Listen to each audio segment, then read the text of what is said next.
शुक्रिया आनंद। और बड़ी खबर के साथ शुरुआत करेंगे। बड़ी खबर राज कुंद्रा से जुड़ी हुई आ रही है। अश्लील फिल्मों से जुड़े विवादों में घिरे राज कुंद्रा की मुश्किलें कम होती नहीं दिख रही हैं। पुलिस ने राज कुंद्रा को मुंबई की एक अदालत में पेश किया, जहां कोर्ट ने उन्हें 14 दिन की न्यायिक हिरासत में भेज दिया। इस बीच राज कुंद्रा ने कोर्ट में जमानत अर्जी दाखिल कर दी है, जिस पर कल सुनवाई होनी है। तो क्या बेल मिलेगी, इस पर नजर रहेगी। फिलहाल जमानत की अर्जी दे दी गई है, कल इस पर सुनवाई होनी है। 14 दिन की न्यायिक हिरासत में भेजे गए हैं राज कुंद्रा, जिसके बाद उनके वकील ने फिलहाल अर्जी जमानत की दाखिल कर दी है। He's inside since a long time. He's cooperated fully. The further investigation is on. Charge sheet has been filed long back. Okay. There's no need to keep him behind. So when will the court be hearing? Court is expected to hear tomorrow, but we are not sure. We'll come to know that. तो फिलहाल कोशिश यही थी राज कुंद्रा के वकील की कि न्यायिक हिरासत में भेजा जाए ताकि जमानत मिल जाए। और इसी के लिए देखिए, जमानत की अर्जी कोर्ट में दाखिल भी बाकायदा कर दी गई है। जानकारी तो यही मिल रही है कि कल सुनवाई होनी है, और ऐसे में कोर्ट का क्या रुख रहता है उस पर भी नजर रहेगी। पारस हमारे साथ जुड़ चुके हैं। यानी पारस, ये क्या कंफर्म है कि कल ही सुनवाई होनी है? अर्पिता, आज का जो दिन था इस पूरे मामले में बहुत महत्वपूर्ण दिन था। अभी भी इस दिन में बहुत सारे ऐसे पहलू हैं जो बाकी हैं। राज कुंद्रा ने हाईकोर्ट में एक अपील फाइल की थी, जहां पर क्राइम ब्रांच की जो गिरफ्तारी की गई थी क्राइम ब्रांच द्वारा उनकी, उसको अवैध बताया था। उसकी सुनवाई भी 2:30 बजे होनी है। इस बीच जो किला कोर्ट में सुनवाई हुई रिमांड के ऊपर, उसमें 14 दिन की न्यायिक हिरासत में राज कुंद्रा को जरूर भेज दिया गया है। मगर जैसे ही न्यायिक हिरासत में भेजा गया, उनके वकीलों द्वारा जमानत की अर्जी फाइल कर दी गई और कल इस मामले में इसी कोर्ट में जो है उनकी सुनवाई होगी। अंदर जब थे तब उनके वकील द्वारा ये कहा गया कि 200 घंटे से ज्यादा जो है राज कुंद्रा से पूछताछ हो गई है, और इन 200 घंटे में जो भी पूछताछ करनी थी सारी पूछताछ हुई है, डॉक्यूमेंट सीज की गए हैं, रेड्स की गई हैं। तो अब उनकी फिर से रिमांड बढ़ाना उचित नहीं है। इसी की वजह से इन सारे ग्राउंड्स पे जो है वो दलीलें दी गई, और दलील देने के बाद 14 दिन की न्यायिक हिरासत में राज कुंद्रा को भेज दिया गया। जैसे ही न्यायिक हिरासत भेजी गई, तुरंत ही राज कुंद्रा के वकील ने बेल एप्लीकेशन फाइल किया, और कल जो है इस पूरे मामले की सुनवाई होगी। साथ ही बहुत सारे क्राइम ब्रांच के ऑफिसर्स और वकीलों का ये भी कहना था कि अभी भी उनको रिमांड चाहिए थी, क्योंकि बहुत सारे ऐसे पहलू हैं जो अनसुलझे हैं, अनछुए हैं, जिनको छूना बहुत जरूरी है। बहुत सारे पहलू पे जाना जरूरी है, वहां तक पहुंचना जरूरी है, क्योंकि ये जो मामला है वो बहुत बड़ा है। मगर उस बीच ऑफिसर्स ने ये भी कोर्ट में कहा कि कुछ ऐसे लोग हैं जो पीड़ित हैं, उनको भी सामने आना चाहिए। 26 जुलाई को एक पीड़ित ने आके गवाही भी दी है इस बारे में। मगर जिस तरीके से दलील राज कुंद्रा के वकील द्वारा पेश की गई, उसके बाद उनको 14 दिन की न्यायिक हिरासत में भेज दिया गया और तुरंत ही बेल एप्लीकेशन फाइल कर दिया गया, जिसकी सुनवाई कल होनी है। ठीक, आप रहिए जरा साथ। वहीं देखिए, महाराष्ट्र के गृह मंत्री दिलीप वासले ने कहा कि इस मामले में पुलिस की जांच जारी है और जो भी दोषी होगा उस पर कार्रवाई होगी। इसमें कौन सामने आ रहा है ये ज़्यादा इम्पोर्टेंट नहीं है। इसमें तो ये इम्पोर्टेंट है कि जो कोई इसमें अपराधी है उसके खिलाफ पुलिस कार्रवाई कर रही है और करते रहेंगे। पारस, जिस तरीके से जांच आगे बढ़ रही है, अभी तक क्या जानकारियां मिल पाई हैं, किस तरीके के सबूत हाथ रखे हैं, और वो कोर्ट में भी जाहिर तौर पर आज रखे गए होंगे? अर्पिता, बहुत सारे ऐसे सबूत हैं जो क्राइम ब्रांच के हाथ में हैं, जिसके बिना पर वो आज अपनी जो रिमांड थी राज कुंद्रा की उसको एक्सटेंड करने के लिए कह रहे थे। जहां पर कुछ ऐसे ट्रांजैक्शंस मिले हैं प्राइवेट बैंक से, जिसमें कुछ ट्रांजैक्शन हुआ था करोड़ों में, उसके बिना पे वहीं कुछ हॉटशॉट ऐप्स के कुछ चैट्स थे, वो भी रायन और राज कुंद्रा के फोन से मिले थे। उसी के बिना पर, उसी की ग्राउंड्स पे उनकी रिमांड को एक्सटेंड करने की मांग हो रही थी। मगर जिस तरीके से दलील रखी गई कुंद्रा के वकीलों द्वारा, उसके बाद उनको 14 दिन की न्यायिक हिरासत में भेज दिया गया। इसी मामलों को लेकर पूरे में जितने भी सबूत लगे हैं उस पर और इन्वेस्टिगेशन करना चाहती है क्राइम ब्रांच, और इसी के लिए उनकी रिमांड भी एक्सटेंड करने की मांग हो रही थी। अब तक जो सबूत हैं वो बहुत ज्यादा पुख्ता हैं। सबसे बड़ा दिन होगा कल, जब फिर से एक बार उनकी बेल एप्लीकेशन की हेयरिंग होगी, और उसमें क्राइम ब्रांच पूरी कोशिश करेगी कि राज कुंद्रा को बेल ना मिल पाए और किसी तरीके से ये इन्वेस्टिगेशन और आगे बढ़ पाए। अर्पिता, ठीक, आप रही जरा साथ। एक और बड़ी खबर राज कुंद्रा से जुड़ी हुई आ रही है। एक और बड़ी खबर न्यूज़ 18 के पारस दामा की ही ये खबर है कि क्राइम ब्रांच के निर्देश पर राज कुंद्रा के 2 बैंकों में अकाउंट फ्रीज कर दिए गए हैं। सूत्र ये बता रहे हैं कि राज कुंद्रा को एप्पल स्टोर से 1 करोड़ 64 लाख रुपए मिले, जबकि गूगल प्ले स्टोर से मिले पेमेंट की जानकारी मिलनी बाकी है। और इतना ही नहीं, 24 जुलाई को राज कुंद्रा के दफ्तर में छापेमारी के दौरान विदेशों में लेन देन से जुड़ी कई अहम फाइलें मिली है। सूत्रों के मुताबिक रेवेन्यू और लेन देन से जुड़े कई चैट भी मिले हैं। पारस, क्या जानकारी? यही सबसे बड़ा ग्राउंड था। आज जब सुनवाई हो रही थी तब क्राइम ब्रांच के ऑफिसर ने यही कहा, उनके वकीलों ने भी यही कहा कि हमें बहुत सारे ट्रांजैक्शंस हैं, उसकी तहकीकात करनी है, बहुत सारे ऐसे सबूत जो हैं वो उनके ऑफिस से मिले हैं, जिसकी वजह से हमें और रिमांड चाहिए, हम और ज्यादा पूछताछ करना चाहते हैं, क्योंकि ये जितना मामला है वो और भी ज्यादा बड़ा है, और भी कई नाम जो है वो बाहर आ सकते हैं, और भी कई सबूत जो है वो इकट्ठा करने हैं, क्योंकि ये मामला बहुत ज्यादा पेचीदा है। बहुत सारे डॉक्यूमेंट्स हैं जो क्राइम ब्रांच के पास है, मगर उस पर और भी इन्वेस्टिगेशन करना बहुत ज्यादा जरूरी है। यही दलील जो है वो वकीलों द्वारा, क्राइम ब्रांच के वकील और ऑफिसर्स द्वारा दी जा रही थी कोर्ट में। मगर जिस ग्राउंड पे राज कुंद्रा के वकील ने दलील दी कि 200 घंटे से ज्यादा भी अधिक पूछताछ हो चुकी है, सारे डॉक्यूमेंट्स आप सीज कर चुके हैं, उसी के ग्राउंड्स पे जो है राज कुंद्रा को 14 दिन की न्यायिक हिरासत में भेज दिया गया है। कल का जो दिन होगा अर्पिता, वो बहुत ज्यादा महत्वपूर्ण होने वाला है, जब क्राइम ब्रांच पूरी कोशिश करेगी कि राज कुंद्रा को बेल ना मिले, और एक तरफ जो है राज कुंद्रा के वकील कोशिश करेंगे कि जल्द से जल्द उनकी बेल जो है वो उनको मिल जाए।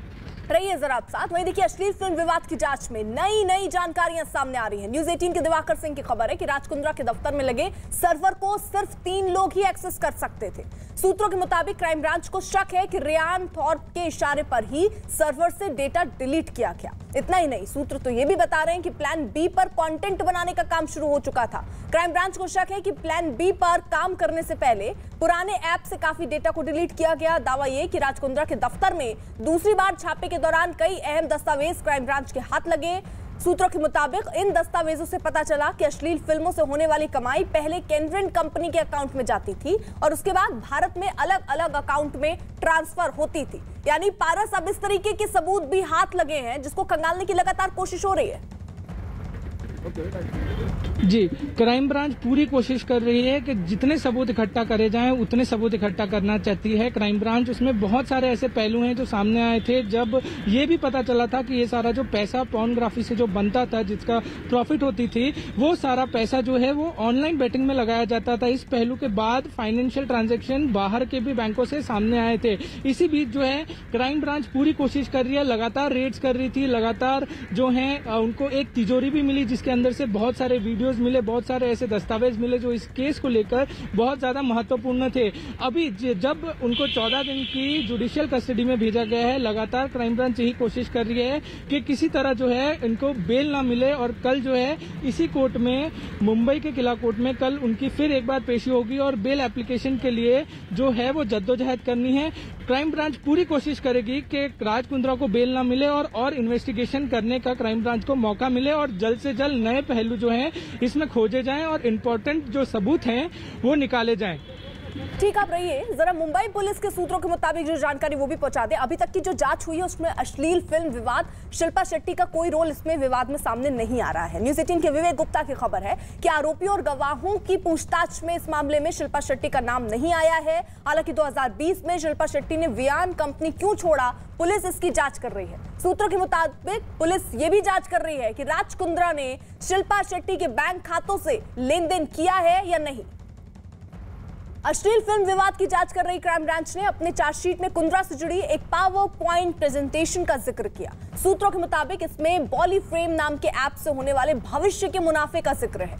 न्यूज 18 के पारसनामा की खबर है कि बॉलीफ्रेम को राज कुंद्रा ने एक चैट में अपना प्लान बी बताया था, क्योंकि हॉटस्टार्स को गूगल ने बंद कर दिया था। सूत्रों के मुताबिक इस प्रेजेंटेशन में अगले 3 साल की कमाई की बात कही गई, जिसके मुताबिक 2021-22 में ग्रॉस रेवेन्यू करीब 36 करोड़ रुपए बताया गया। इसमें प्रॉफिट करीब 5 करोड़ रुपए दिखाया गया। तो वहीं साल 2022-23 में ग्रॉस रेवेन्यू करीब 76 करोड़ रुपए बताया गया, जिसमें प्रॉफिट करीब 5 करोड़ रुपए थे।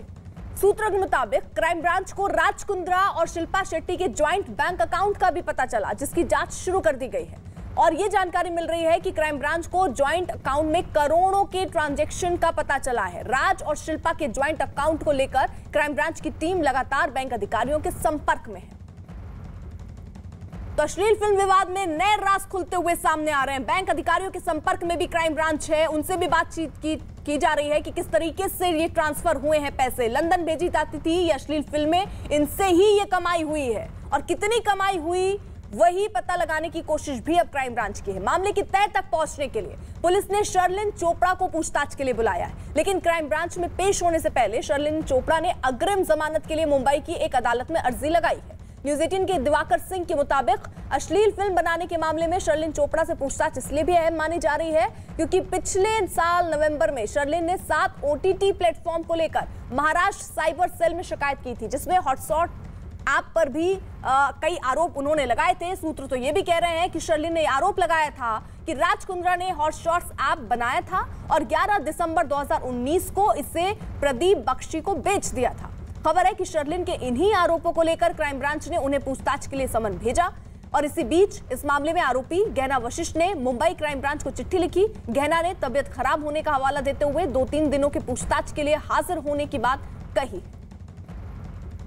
यानी पारस, एक तरफ शर्लिन चोपड़ा को भी पूछताछ के लिए बुलाया जा सकता है, क्या जानकारी उस संदर्भ में? अग्रिम जमानत के लिए भी उन्होंने अपील कर दी और गहना वशिष्ठ को लेकर क्या जानकारी, क्या उन्हें भी बुलाया गया था पूछताछ के लिए? जी, परसों जो है वो गहना वशिष्ठ को बुलाया गया था समन करके, बट उन्होंने तब भी हवाला दिया था कि वो मुंबई में नहीं है, वो भोपाल में है, इसकी वजह से नहीं आ पा रही हैं। वहीं दूसरे दिन जो है उनका एक प्रेस नोट आता है लोगों के लिए, मीडिया के लोगों के लिए, मीडिया कर्मियों के लिए, जहां पर वो कहती हैं कि उनकी तबीयत ठीक नहीं है और इसी की वजह से वो क्राइम ब्रांच के सामने हाजिर नहीं हो पाएगी। उन्होंने एक पत्र लिखा और उसमें कहा कि वो 2 दिन उनको समय दिया जाए और 2 दिन के बाद जब वो ठीक हो जाएंगी उसके बाद क्राइम ब्रांच के सामने आएगी और सारी चीजों के सवालों के जवाब वो देंगी। उन्होंने ये भी कहा था कि वो सवालों के जवाब देना चाहती हैं और वो इस बारे में क्राइम ब्रांच से बातचीत भी करना चाहती है, तो वो जरूर आएंगी, बट एक बार वो ठीक हो जाएं, वो स्वस्थ हो जाएं, उसके बाद रहता है और रहने वाला बांग्लादेश का बताया जा रहा है। इसके अतिरिक्त 2 व्यक्ति हैं जो कि एक व्यक्ति जो कि दिल्ली स्टेशन पे आया था, उसका नाम है रहमतुल्ला। ये वर्तमान में जम्मू कश्मीर में जो जम्मू में कैंप है रोहिंग्या का, वहाँ रहता है और मूलतः ये म्यांमार का निवासी है। और इसका एक और साथी शबीबुर रहमान, वो भी म्यांमार का रहने वाला है। ये लोग जो नूर इस्लाम है, ये त्रिपुरा बॉर्डर से मानव तस्करी कराता है और वहाँ से लोगों को बांग्लादेश से, या तो रोहिंग्या हैं या बांग्लादेशी हैं, उनको विभिन्न तरीक़ों से बॉर्डर क्रॉस करा के और फिर उनका भारत में प्रवेश कराता है और वहाँ से फिर विभिन्न रास्तों से मूलतः ट्रेन के सहारे ये जगह जगह पे इनको ट्रांसशिफ्ट करता है, मतलब ले जाता है और जहाँ इनको बेचना होता है या जहाँ ये कूटरचित तरीके से जिनके प्रपत्र इत्यादि बनवाने हैं वहाँ ले जाता है और उनको बसाता है। ये जो दोनों गिरफ्तार है, रहमत और शबीबुल्लाह, ये भी अवैध रोहिंग्या है? हाँ, नहीं, नूर तो रहने वाला बांग्लादेश का है, वर्तमान में त्रिपुरा का है, लेकिन ये मेन एजेंट है जो कि बराबर दिल्ली से आता जाता रहता है और कुछ लोगों को छोड़ने भी जाता है, तो क्योंकि इसको सारी चीज़ें पता हैं। तो ये लगातार वहाँ से त्रिपुरा बॉर्डर से वहाँ भी इसके कुछ लोग हैं और अभी एक व्यक्ति की और हमें तलाश है जो कि इसका मुख्य इनका साथी है और उस पर भी हमारी आगे की कार्रवाई चल रही है और जब भी इसमें कोई उल्लेखनीय सफलता मिलेगी हम आपके साथ शेयर करेंगे।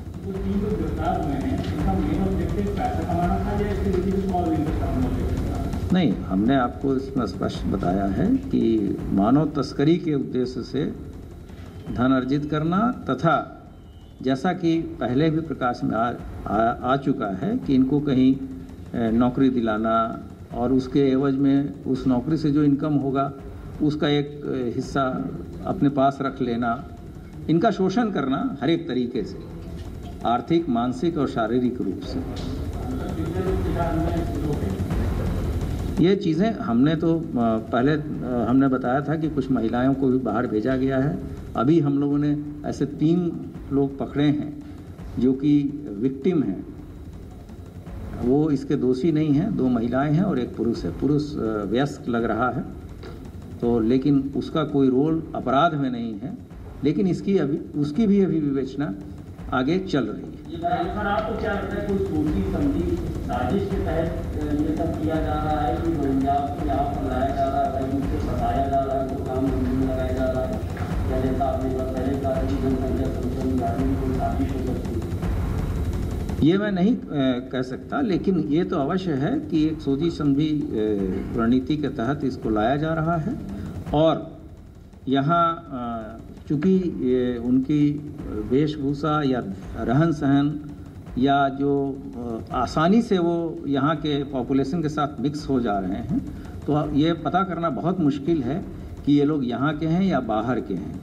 तो हाँ, ऐसी स्थिति में लगातार चीज़ें जो मुख्य लोग हैं, मैंने पहले भी बताया था कि हम केवल किंग पिन जो इस तस्करी में शामिल हैं, हम लोग उन पे फोकस कर रहे हैं ताकि इस चीज़ों को रोका जा सके। पहले बांग्लादेश बॉर्डर की बात होती है, त्रिपुरा बॉर्डर भी आ गया, तो कहीं ऐसा तो नहीं है कुछ ऐसे राज्य में हैं या आप उनको नहीं लिखते हैं कभी कि आप यहाँ बॉर्डर आपके यहाँ से कैसे आ रहा है?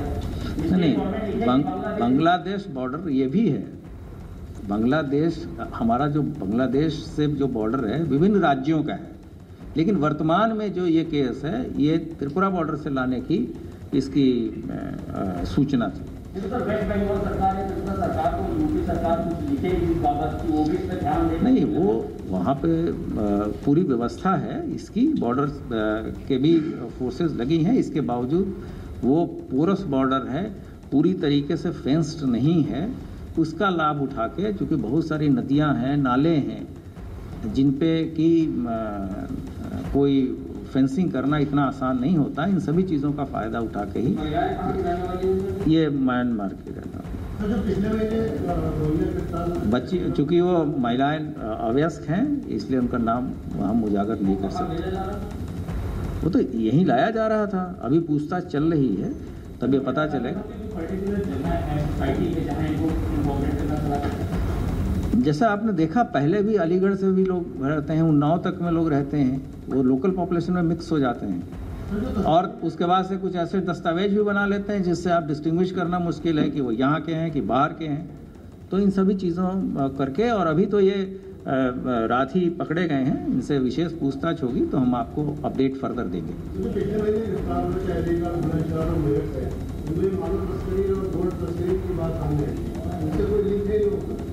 नहीं, हम लोगों ने जो गोल्ड तस्करी की बात थी उनके साथ गोल्ड भी मिला था, और मानव तस्करी की बात केवल अभिलेखीय साक्ष्य मिले थे कि इन्होंने फलाने को इस कंट्री से उस कंट्री भेजा। लेकिन आज हमारे पास जो मानव तस्करी होना था, ऐसे लोग भी मिले हैं, महिलाएं भी मिली हैं जिनके साथ ये घटना होनी थी, और वो अवयस्क बालिकाएं हैं, और उस पर फिर हम लोग आगे की कार्रवाई करेंगे।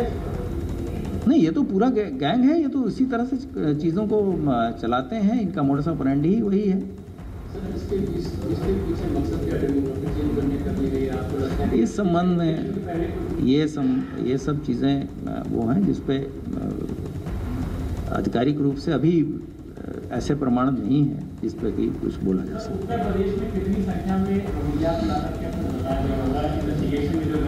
ये पिछली बार भी मैंने बताया था कि करीब 2000 के आसपास की सूचना ऐसी विभिन्न सूत्रों से जो हमें ज्ञात हुआ है वो है।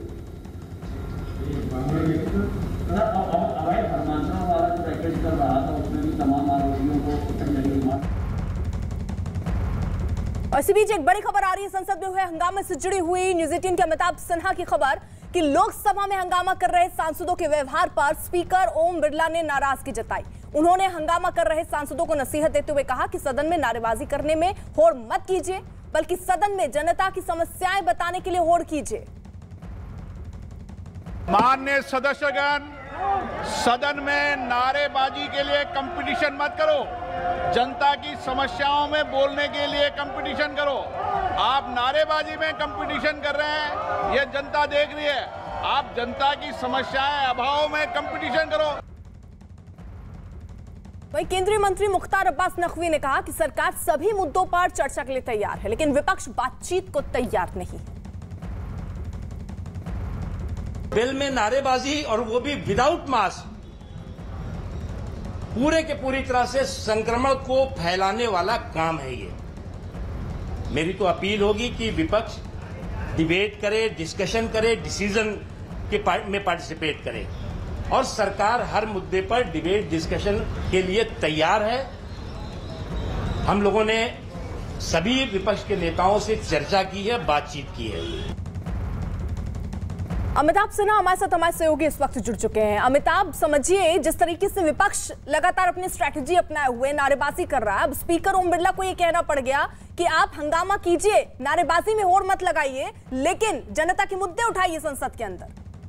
बिल्कुल, पिछले एक हफ्ते से सदन चलने नहीं दिया जा रहा है और जिन जिन मुद्दों पर विपक्ष चाहता है सरकार चर्चा करे, सरकार ने साफ कहा हम उस नियम, किसी भी नियम के तहत उस पर चर्चा करने को तैयार है, लेकिन सिर्फ हंगामा करने के लिए हंगामा करना, ये मुझे लगता है आज स्पीकर के बयान को काफी तल्ख कर गया। स्पीकर ने काफी नाराजगी जताते हुए कहा अगर कंपटीशन करना है तो जनता की भलाई के लिए कंपटीशन करो, उनकी समस्याएं उठाने के लिए कंपटीशन करो, ये नारेबाजी का कंपटीशन सदन में उठा के आप जनता का नुकसान कर रहे हो। तो मुझे लगता है स्पीकर के तेवर काफी सख्त रहे हैं। राज्यसभा में वेंकैया नायडू जो चेयरमैन, उनके भी तेवर काफी सख्त रहे हैं और मुझे लगता है कि विपक्ष डेडलॉक से आगे बढ़ना नहीं चाहता, यही संदेश देश की जनता को जा रहा है।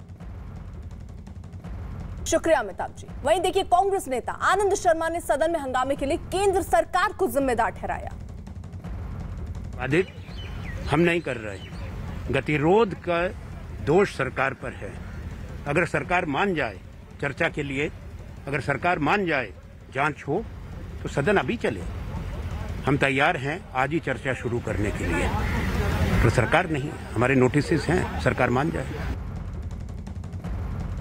आज की सबसे बड़ी खबर, Amazon प्राइम डे पर पूरा देश कर रहा है भारी बचत। Amazon प्राइम डे ऑफर है अब लाइव, देखिए एक झलक। Amazon प्राइम डे है अब live. Buy great deals mobile phones, electronic items, latest appliances और डेली एसेंशियल्स पर। तो अभी लॉग ऑन करें Amazon.in पर और अपनी शॉपिंग शुरू करें।